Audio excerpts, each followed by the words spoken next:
Hello, Vijaya, and welcome as our guest for Wise Wednesday. I want to invite all our speakers to have an opportunity to meet with Vijaya Chakravarty, who is going to be talking about her book Wild Forgotten Foods. And Vijaya has, uh, is someone who is an expert, I can say, on everything green and everything plants. She does landscapes. She's an ecologist. She's been a professor. But most importantly, I think Vijaya continues to be a student of nature who, in turn, infects a lot of us with her fascinating accounts of how nature, in fact, itself is a giant laboratory that all of us can be a part of and learn from. And she keeps, I think, unraveling for us different facets. And Vijay, I think this is your possibly your fourth book in the series Yes. with Ivsa, right? Uh, So, yeah, the others are with interns. We have co-edited with interns. Yeah. and we are missing your your associate editor, Dr. Swedel Yes. Shivkar, in this Yes. session today. She was also going to be here. And Yes. Shivkar and Swedel is herself an accomplished scholar. She works on orchids, and we'll leave that for another day for you, and we'll invite her to come and talk about her work as well. Right. uh, Vijay, tell our audience a little bit about, writing this book. You've called it Wild Forgotten Foods. This Yeah. is a compilation of a lot of articles as well as recipes. So, in a sense, it is a compendium. Can I call it Yes. that? It is. Yes. Well, I used to do a lot of writing earlier, and I used to publish in Times of India and other things. In fact, I visited a place called Jeju-do, and when I came back, I was desperate to write. But I called up Times. They said, no, no, no, don't write about Jeju-do. Write about your profession, landscaping. So I wrote two articles. Third, I wrote Jeju-do. It was published. But it happened that I was getting, deadlines. Those days we had Navi Mumbai Plus, Ghatkopar Plus, Bangalore Plus. So everywhere I was getting calls with deadlines. It was affecting my work. So I put a stop to writing professionally. Yeah. Then came the COVID scenario with, and then I got so active with webinars. Almost every day I was giving a webinar to an educational institution or an NGO or different places. And then my children got fed up. They said, Mummy, all the time you're under closed doors, and it is not so good for the grandchildren also. I mean, they're also with the laptops, and you're also forever with the laptop. Why don't you write? Get back to writing. So that is how I went back to writing. And it was such a golden opportunity.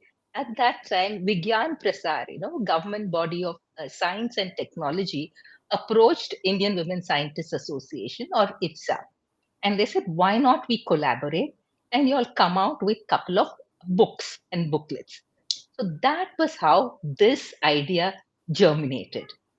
And since these wild forgotten foods were actually part of our daily diet, a couple of decades ago. But then what happened? We went into globalization and we became very modern. We started using, zucchini and cauliflower, cabbage, tomatoes, forgetting our own vegetables.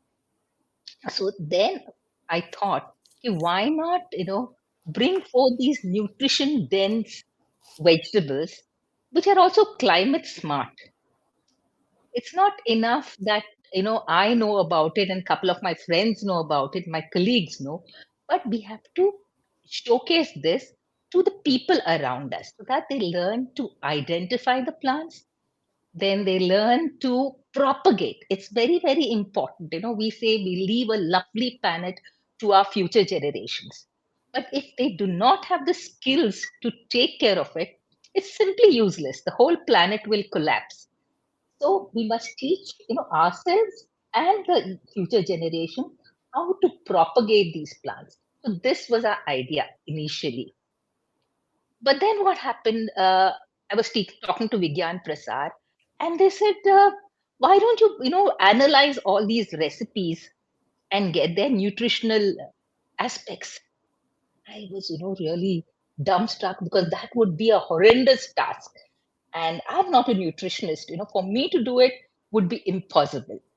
Then I told them, I said, okay, what I'll do is I'll get a number of leading nutritionists to talk about the different, facets, maybe, diabetes or arthritis or use of medicine, micronutrients. They said, fine. And while I was talking, I was gathering, I think you also suggested, yeah, you had also given me two, and they have remained my friends now, very good friends. So I called a lot of people, and I was surprised. There was this lady, Dr. Ratnaraje Thar, and she said the same thing. She says, Vijaya, why don't you analyze? I said, we are working on a very tight budget. It's impossible for me to appoint someone to analyze. She says, I'll do it for you. I said, fine, but we cannot pay from IPSA. So it doesn't matter. All you need to do is acknowledge me. And she did a marvelous work. Yes. Analyze these recipes on 20 different parameters, and that's Yes. a great value addition. So that's how my book. So you need to be flexible. You have to have an open mind when you're writing. You cannot be rigid and say, oh, this is what I planned, just recipes and botanical aspects. I will not go further. I think going further has made a difference for our book. You've got 50 recipes as well in this book. There are these, I think, dietitians and nutritionists who've talked about the importance and the whole profile of each of the dishes, and the nutrition profile is there. And I think anybody who's interested in food and nutrition, for them it's a must have reference book. And what I find very what's startling is this data which says that there are 20,000 edible plants in the world. Yes. Yeah, and out of this, only 12 to 20 is consumed by 60 to 70% of the world's population. And that sort of put things into perspective to say that how rapidly we are forgetting. I remember long ago reading about the different kinds of potatoes that you found in South America in a National Geographic, and they had beautiful pictures of potatoes that didn't look like the potato that we know, Luther Burbank's potato possibly, but they were just these beautiful shapes and sizes, and you wondered, where are these and how can these be protected. So tell me, what is your audience, who did you write this book for, Vijaya, when you wrote this? The Yeah, basically, it's for children and their parents. Parents who can, make these recipes, parents who can show the children. See, for me in my life, there were two things which helped me to identify plants. One is the women in my life. My mother, my nanny, my mother-in-law, my friends, all women, and living in different biogeographical regions. I was born in the East Coast, moved to the Western Ghats, then to the West Coast, then to the Deccan Plateau. So I could see all these hmm, plants, yeah. whereas most of us, are not able to. So for children, for them to understand what it is and also how to grow, simple thing like mayalu, Indian spinach, which is very nutrition dense. And unlike the small spinach, it grows about 30 feet. So you can use it for longer periods. Now it's very simple to grow. You can buy it in the market and simply cut it and put it in the matti. And then you will have this creeper growing and giving you abundant nutrition dense food. So that is what I wanted to do. Go to the parents and the children, through the parents, the children, so that they are aware and start using it. Because our dietary diversity is, there's a lot of loss of dietary diversity, and our food basket is shrinking. Now, Shrinking. as you were talking about it, see, 90% of our nutrition comes from wheat, rice, and corn. And Hmm. then we use other vegetables like cabbage and cauliflower and tomatoes, potatoes, onions, palak. But many of the vegetables are not being used today. And these are very climate smart vegetables. They're Hmm. very hardy to grow. So it's important that we learn. And also, we are facing this micronutrient deficiency. Yeah. Children across classes, whether you come from a middle class or upper class or lower class, all of them are facing this micronutrient deficiency or hidden hunger, as it's called. So it's very important that we vary our diet, we increase our food plate. No, That is what Vijaya, the main idea. I'm very curious. Like this loss of awareness, is it all pervasive? Like rural communities are also forgetting as much as the urban communities in this generation, Vijaya, or do they still, have those practices of consuming those foods and vegetables? Actually, the parents, want to use these but for the children, they look at it as a poor man's food. If you are eating alternanthria, simple mart bhaji. Now they feel mart is something cheaper than palak. So all these things, like even millets, they look down upon as poor man's food. So the children are reluctant to eat because after the agricultural revolution, the green revolution which came in, we started growing rice in abundance, and there were subsidies. So we had, basmati rice, which was, given a lot of emphasis. But there were so many other types of rice which became neglected. Many of these rice, like black rice and all, are supposed to be very medicinal also. So all that was forgotten because it was difficult to cultivate. There was no market for it. So that is what has happened. People started looking down. The younger generation started looking down at these foods. And Vijay, you're calling it wild and forgotten. So tell us a little Yes. bit about wild and tell us a little bit about forgotten Yeah. elements in this. Yeah. See, wild is uncultivated. See, Hmm. originally these foods were gathered, foraging. But Hmm. today we cannot do that because once we do it, there will be a loss of biodiversity, extinction of species. But they can be cultivated, Hmm. right? So these wild species can be easily propagated in farms. And many tribals are doing it. The government is sponsoring and is trying to educate them on how to grow them in their gardens, their homesteads.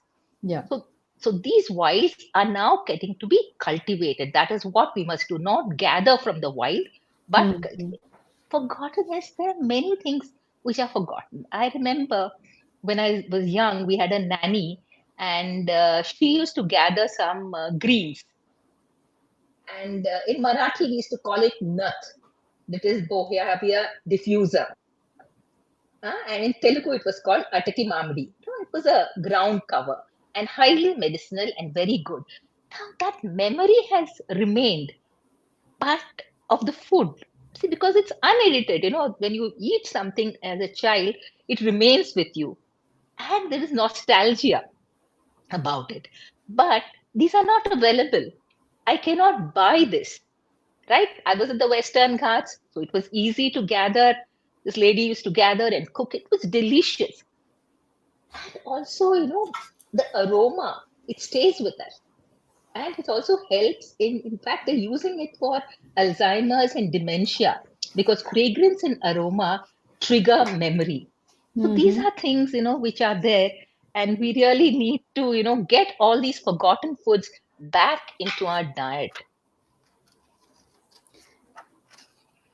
The what I find very fascinating is even you talk about flowers and fruit, grain and vegetables, all of these together. So it's almost like there's an opportunity to create a whole culinary experience which is totally a different one from what we know. So it's like learning new languages, isn't it? Yes, Metaphorically absolutely. speaking. Yes. Yeah. Yeah, because what is happening is not only the children, the parents and even grandparents like us, we have become terribly westernized.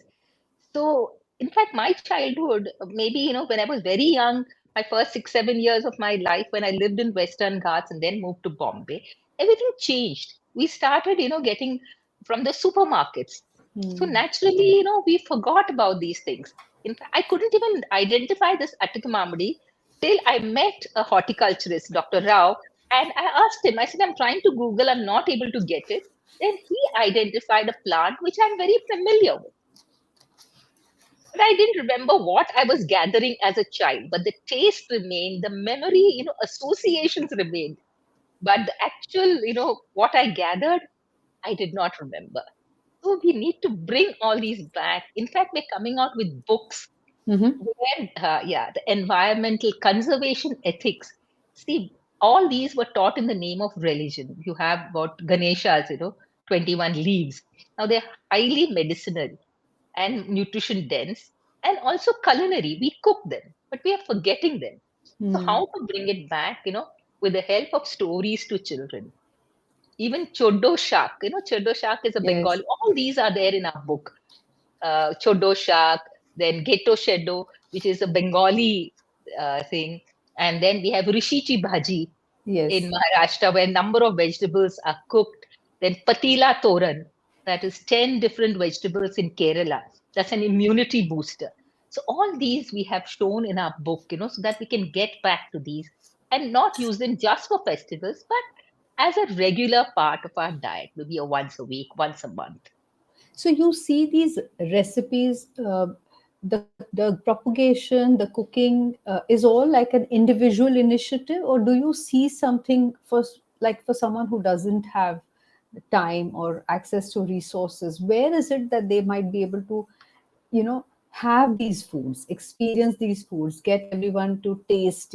Is there some thought with, the Vigyan Prasad to sort of create these experiences like we have melas and we have these exhibitions for textiles? Is there a Yeah. space to sort of have these as culinary experiences where there's a tie up with maybe a hotel chain to sort of have these as a theme around wild forgotten foods? Is that an idea? Yes, very much. In fact, we are in our 50th year, IPSA, and we are planning during our Golden Jubilee celebrations is to have stalls where we invite the tribals, the farmers who grow these wild things to come and display and also demonstrate. And we're Ah, also planning a menu. So one day's menu, we're planning to have wild vegetables cooked. So this is what, fantastic. and there are many hot couture chefs, Yeah, fine dining. Yeah, yeah. they're introducing these forgotten foods. In fact, you have Zacharias, in our book, he's written the review. He's leading the movement in wild forgotten foods and millets. Yes. Yes, Thomas Zacharias Zacharias. Yes, Lovakor. Yeah, yeah. yes, yes. So, in So there are fact, many he's people. written a fantastic review for your book, and Yes, he's really talking about how this comes as a healthy reminder. I like the way he calls put it, it. a Yes, healthy reminder. reminder. Yeah, yeah. And that you do it for children, and I think you also do a lot around school programs and education programs. So have the Yeah. schools also started to take an interest in this, the book? Yes, especially the flowers. The children are Hmm. fascinated by flowers.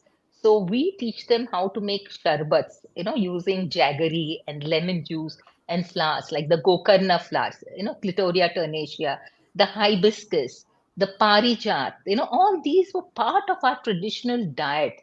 It's only that we Hmm. forgot marigold. These are very common flowers.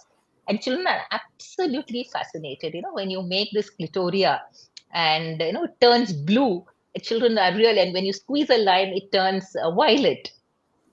Even hibiscus, it's such a plain liquid when you put the petals, but when you squeeze a lime it becomes blood red.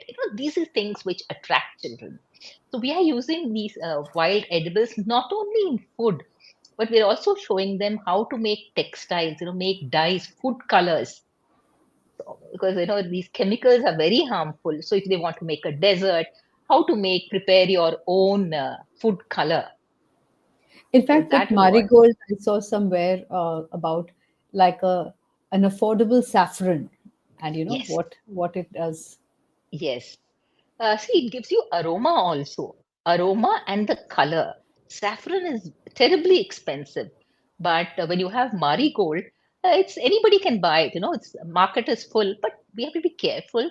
You should buy them where there are no pesticides.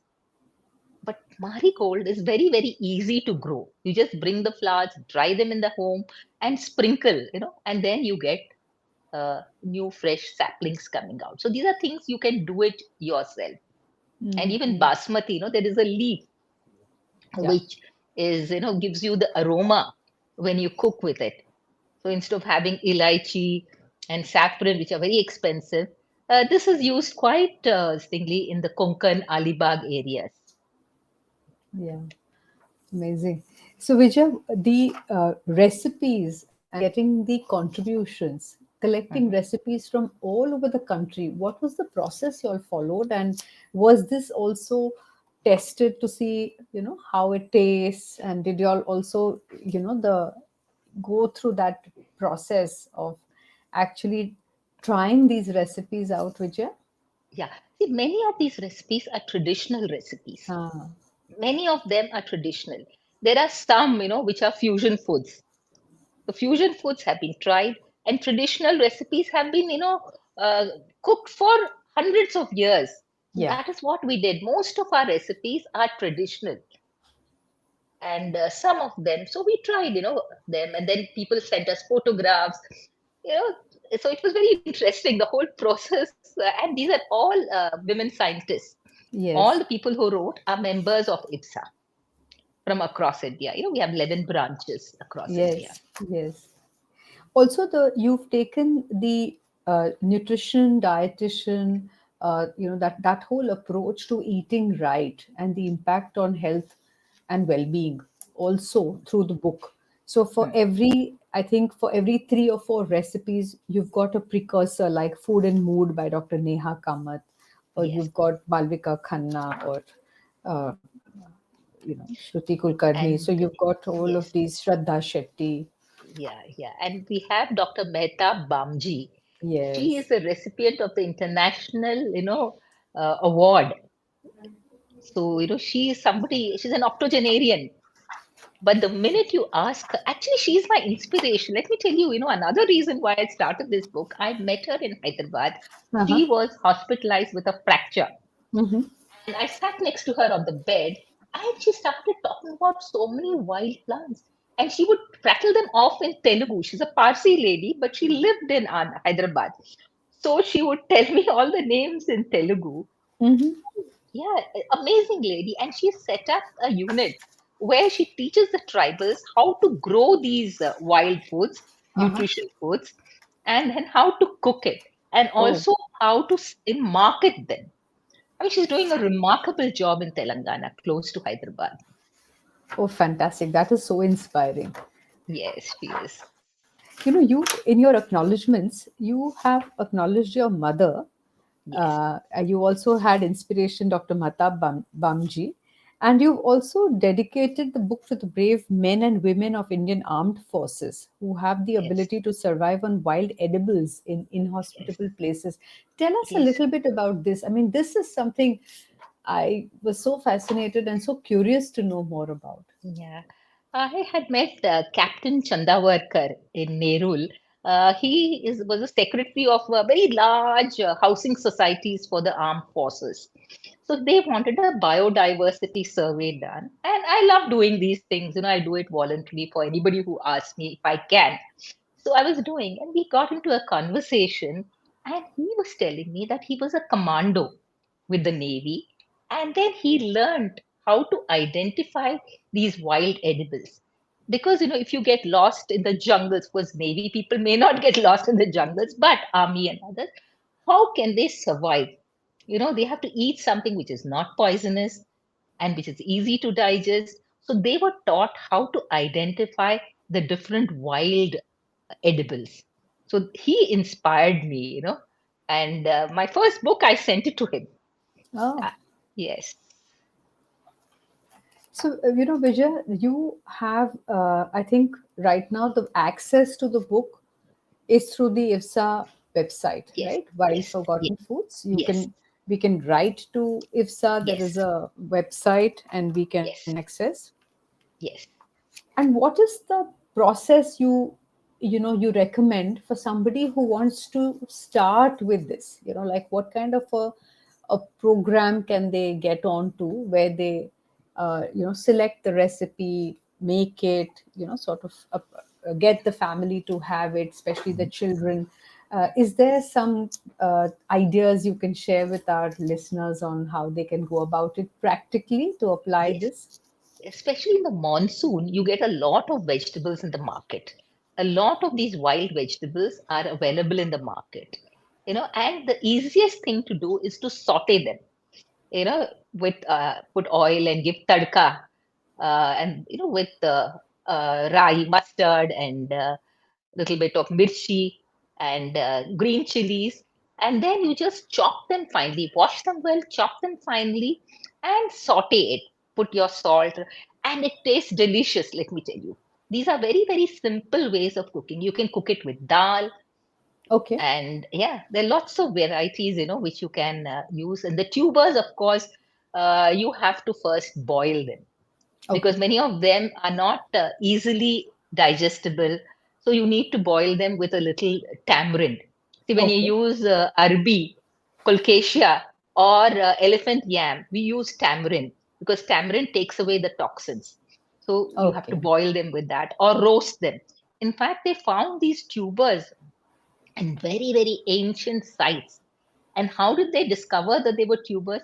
Because the skin was parched, they had burnt it and then removed the skin, or they had boiled it and peeled the skin. And this skin was discovered, 5,000 years old in many of the ancient sites. So these were one of our ancient foods.